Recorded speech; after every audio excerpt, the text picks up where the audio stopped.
ang kaalamang pangkalusugan. Isa ang tooth decay sa karaniwang problema sa kalusugan ng mga Pilipino.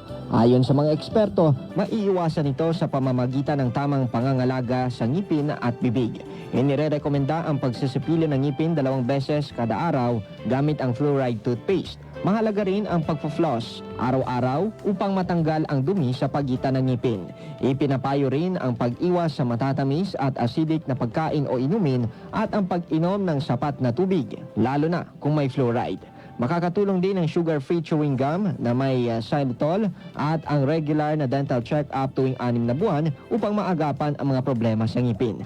Ayon sa mga dentista, mas madaling iwasan ang sira sa ngipin kaysa gamutin ito.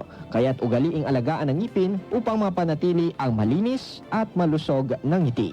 Halim Abbas, NDBC, Bida Balita.